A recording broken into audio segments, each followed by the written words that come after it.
चलिए, तो हम आज लोग पढ़ने वाले हैं वृत्त के बारे में। ठीक है, इसे इंग्लिश में सर्कल कहते हैं। हेड डाल लीजिए सर्कल। ठीक है, डिफिनेशन जिसको लिखना होगा लिख लेगा। ठीक है, वृत्त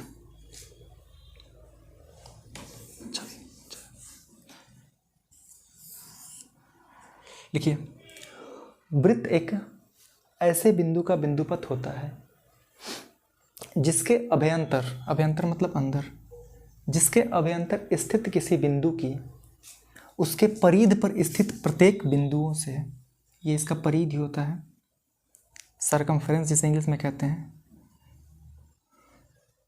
वृत्त एक ऐसे बिंदु का बिंदुपथ होता है जिसके अभ्यंतर स्थित किसी बिंदु की उसके परिध पर स्थित किन्हीं बिंदुओं से दूरियां बराबर होती हैं।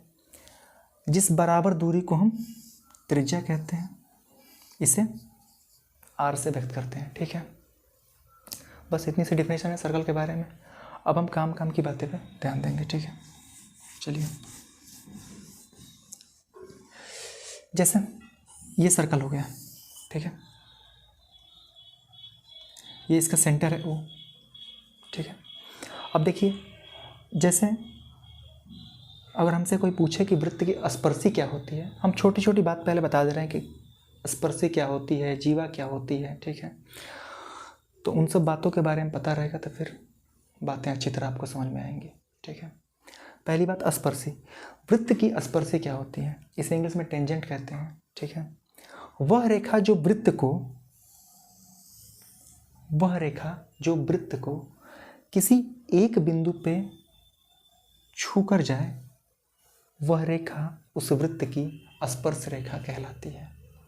बात आप नोट में लिख सकते हैं कि स्पर्श रेखा, हेडिंग डाल के लिख लीजिए कि स्पर्श रेखा वृत्त की वह रेखा होती है जो वृत्त को किसी एक बिंदु पे स्पर्श करके निकल जाती है। इसे इंग्लिश में टेंजेंट और हिंदी में स्पर्शी कहते हैं। ठीक है, इस प्रकार से ये भी इसकी स्पर्शी हुई, ये भी इसकी स्पर्शी हुई, ये भी इसकी स्पर्शी हुई। वह रेखा जो वृत्त को किसी एक बिंदु पे छू के निकल जाती है, वह रेखा उस वृत्त की स्पर्श रेखा कहलाती है। ठीक है, बात स्पर्श रेखा की इतनी सी है कि वह रेखा जो वृत्त को किसी एक बिंदु पे छूकर निकल जाए, वह रेखा उस वृत्त की स्पर्श रेखा कहलाती है। और वृत्त पे इनफाइनाइट स्पर्श रेखाएं खींची जा सकती हैं। ठीक है, स्पर्शी की बात इतनी सी है। अब आप आगे लिखिए जीवा के बारे में कि जीवा क्या होती है। देखिए, जैसे ही वृत्त हुआ, ठीक है, वृत्त के अंदर हम कोई भी लाइन ऐसे खींच दें। ठीक है, जैसे मान लीजिए कि ए बी, यह लाइन जो होती है यह वृत्त की क्या कहलाती है, जीवा कहलाती है, जो वृत्त को दो बिंदुओं पे काटती है। वह रेखा वृत्त की जीवा कहलाती है जो वृत्त के अभ्यंतर मतलब अंदर उसे उसके परिध पर दो स्थित बिंदुओं पे काटे, वह रेखा उस वृत्त की जीवा कहलाती है। और वृत्त में जीवाएं भी अनंत खींची जा सकती हैं। ठीक है, ये ए बी सी डी और ई एफ ये वृत्त के क्या है, जीवाएं हैं। कितनी हो सकती हैं, अनंत। और वो जो जीवा इसके केंद्र से होकर जाती है, वह जीवा जो इसके केंद्र से होकर जाती है, मतलब कि केंद्र उस जीवा के ऊपर स्थित हो, तो वह जीवा वृत्त की व्यास कहलाती है। ठीक है, वृत्त की सबसे बड़ी जीवा क्या होती है, इसकी व्यास होती है, जो इसके कहाँ से जाती है, सेंटर से होकर जाती है। ठीक है, तो जीवा के बारे में आप इतनी सी बात समझ लीजिए कि वृत्त के अभ्यंतर कोई भी लाइन यदि सर्कल को दो बिंदुओं पर काट देती है, वह लाइन उस वृत्त की जीवा कहलाती है। और जीवाएं भी वृत्त में अनंत खींची जा सकती हैं। ठीक है, जीवा के बाद आप आइए काम की बात पे। लिखिए आर्क, इंग्लिश में हिंदी में से चाप कहते हैं। ठीक है, जैसे ये सर्कल हुआ। ठीक है, अगर हम किसी सर्कल के परिधि को यदि हम दो टुकड़ों में काट दें, जैसे ये और ये इसके एक टुकड़े हुए, इस छोटे से टुकड़े को हम वृत्त का क्या कहेंगे, आर्क कहेंगे, हिंदी में इसे चाप कहेंगे। यह छोटे से टुकड़े को वृत्त को हम क्या कहेंगे? चाप कहेंगे। इसका साइन होता है ये, इसे आर्क ए बी पढ़ा जाता है, ठीक है। ये भी एक आर्क हुआ, और इसके ऊपर वाली भी ये जो रेखा है ये भी इसकी क्या है? आर्क है। लेकिन इनमें अंतर है कि ये छोटी सी आर्क है और ये बड़ी आर्क है। आगे हम बताएंगे, जब एरिया रिलेटेड टू सर्कल पढ़ाएंगे हम, तो हम बताएंगे कि इसे माइनर आर्क कहते हैं और इसे मेजर आर्क कहते हैं। इनके बारे में क्या बातें होती हैं वो हम आगे बताएंगे, ठीक है। अभी सिर्फ आपको ये याद रखना है, यदि वृत्त के परिधि को 2 टुकड़ों में काट दिया जाए, वृत्त के परिधि को 2 टुकड़ों में काट दिया जाए, तो वही एक जो टुकड़ा निकलता है उसे वृत्त का चाप कहते हैं, ठीक है। अब चाप के बाद काम की बातें ध्यान सुनेंगे आप। जैसे मान लीजिए कि सर्कल हुआ, ठीक है, इसका ये केंद्र हुआ, और ये बातें जो हम लिख रहे हैं ये आपको याद रहनी चाहिए, ठीक है। जितने भी सर्कल से रिलेटेड क्वेश्चन होते हैं इसी थ्योरम से प्रूव होते हैं और इसी थ्योरम से उनका सॉल्यूशन होता है, तो इस बात को बहुत ज़रूरी आप याद रखेंगे। जैसे मान लीजिए कि ये कोई आर्क है ए बी, ठीक है, और हम बोले कि ये आर्क है जाना, ये सेंटर पे थीटा एंगल बना रही है।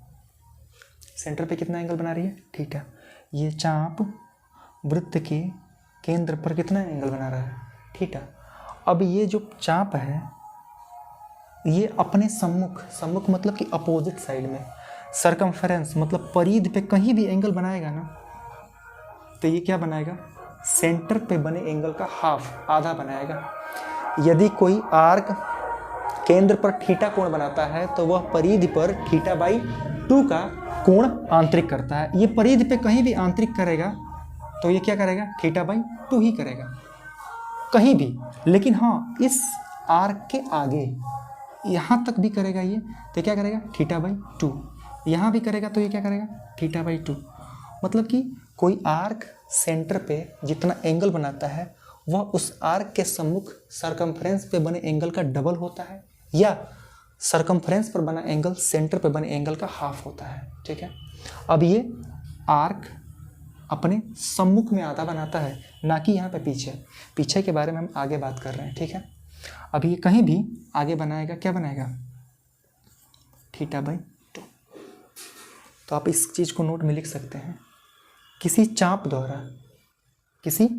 द्वारा केंद्र पर आंतरिक कोण परिधि पर, उस चाप के सम्मुख परिधि पर आंतरिक कोण का डबल होता है, दुगना होता है, ठीक है। ये बातें आपको समझ में आ गई? इसे आप कॉपी कर सकते हैं कि कहीं भी बनाए, बस इस ए बी के अपोजिट साइड में, तो क्या बनाएगा? θ/2 बनाएगा, ठीक है। चलिए फिर आगे बात। अब देखिए, हम इसी बात को एक बार और बता रहे हैं। कई किताबों में लिखा है कि आर्क ना बोल के जीवा बोल देता है, ठीक है। जैसे हम बोले कि ये और ये हमने कहा था आर्क है, ये वाली, अगर ये सेंटर पे थीटा बना रही है तो परिधि पे क्या बनाएगी? θ/2। हम तो ये भी बोल सकते हैं, इस आर्क को ऐसे मिला दे तो ये क्या हो गई? ए बी इसकी क्या हो गई? एक जीवा हो गई। तो जीवा द्वारा केंद्र पर आंतरिक कोण परिधि पर आंतरिक कोण का दुगना होता है। वृत्त के किसी जीवा द्वारा केंद्र पर आंतरिक कोण परिधि पर आंतरिक कोण का दुगना होता है। तो चाहे जीवा बोला जाए चाहे चाप बोला जाए, बात सेम है, ठीक है। अब चलिए, अब आप जैसे हम एक छोटा सा सवाल पूछ दें आपसे, जैसे हम बोल दें कि ये कोई जीवा है ए बी, और हम बोल दें कि ये सेंटर पे बना रही है 30 डिग्री का एंगल, तो अब आप बताइए सरकमफ्रेंस पे कितनी बनाएगी? तो आपका जवाब होना चाहिए 15 डिग्री। ये सरकमफ्रेंस पे यहाँ भी कितना बनाएगी? तो आपका यही जवाब होना चाहिए 15 डिग्री, ठीक है। अब इसी प्रॉपर्टी से हम एक प्रूफ करेंगे जिसका नाम होगा साइक्लिक क्वाड्रेटल। हिंदी में उसे चक्रीय चतुर्भुज कहते हैं। अब ये चक्रीय चतुर्भुज क्या होता है? एक ऐसा चतुर्भुज जिसके चारों शीर्ष को लेकर एक वृत्त खींचा जा सके, उस चतुर्भुज को हम चक्रीय चतुर्भुज कहते हैं। इंग्लिश में इसे साइक्लिक क्वाड्रेटल कहते हैं। ऐसा चतुर्भुज जिसके चारों शीर्ष को लेकर एक वृत्त निर्मित किया जा सके, उस चतुर्भुज को हम चक्रीय चतुर्भुज कहते हैं। और इसमें एक प्रॉपर्टी होती है कि चक्रीय चतुर्भुज के आमने सामने के कोणों का योग 180 डिग्री होता है। Means angle A plus angle C is equal to 180, angle B plus angle D, ये भी क्या होता है 180 डिग्री होता है। अब आप चक्रीय चतुर्भुज हेडिंग डाल के लिख सकते हैं कि चक्रीय चतुर्भुज ऐसा चतुर्भुज जिसके चारों शीर्ष को लेकर एक वृत्त निर्मित किया जा सके, उस चतुर्भुज को हम चक्रीय चतुर्भुज कहते हैं। और इसकी एक प्रॉपर्टी होती है कि इसके सम्मुख ये कोण और ये कोण, इन दोनों कोणों के योग कितने होते हैं 180 डिग्री होते हैं, और इन दोनों कोण के योग भी क्या होते हैं 180 डिग्री होते हैं। ठीक है, अब इसको हम प्रूफ कर लेते हैं। ठीक है, अब बहुत ध्यान से एक बात देखिए। आप अगर इसको हम इससे मिला दें और इसको इससे, तो आप एक बात ध्यान से सुनेंगे कि हमने अभी बताया कि कोई जो कॉर्ड होता है ना, सरकमफ्रेंस पे सेम एंगल बनाता है। अभी हमने बताया था कि यदि एक जीवा है तो अगर सेंटर पे थीटा बनाएगी तो यहाँ पे क्या बनाएगी θ/2। तो क्या ये जीवा यहाँ पर θ/2 नहीं बनाएगी? बनाएगी। यदि कोई जीवा है वो केंद्र पे अगर थीटा बनाई होगी तो वह जीवा परिध पे कितनी बनाएगी θ/2। इसका मतलब कि जीवा द्वारा परिधों पर आंतरिक कोण आपस में क्या होते हैं बराबर होते हैं। तो अगर हम पूछें आपसे कि ये भी तो एक वृत्त की जीवा है, जो ये ध्यान से देखिए लाइन को, ये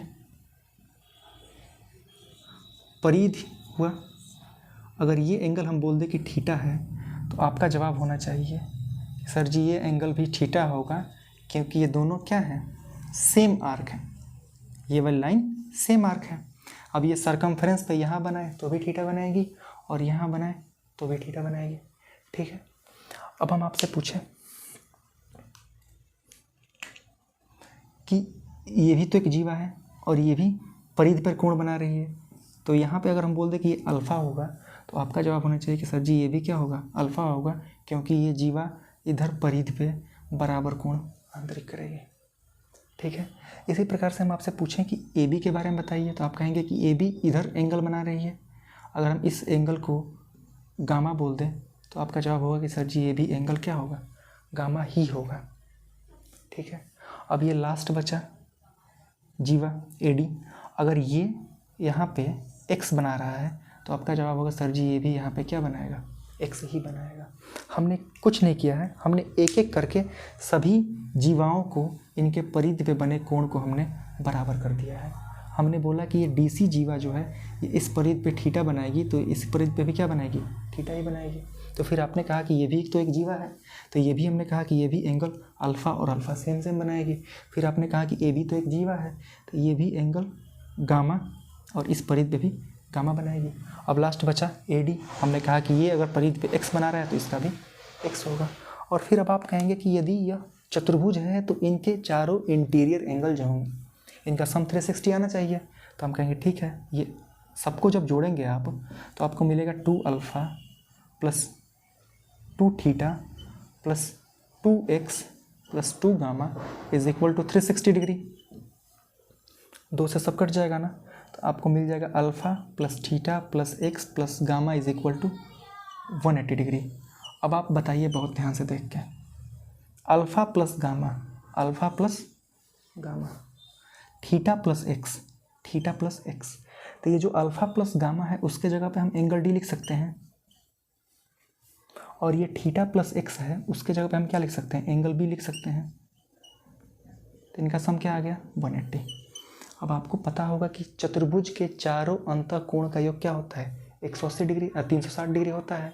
तो अगर हमने सिद्ध कर दिया कि इन दोनों का सम जो है 180 है, तो आपको मजबूरन बोलना होगा कि फिर इन दोनों का सम भी क्या होगा 180 डिग्री होगा। ठीक है, आगे बात करते हैं।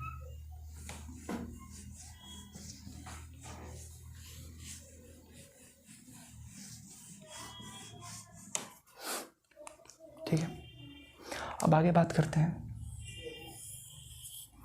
वृत्त के वाह्य बिंदु से खींची गई स्पर्श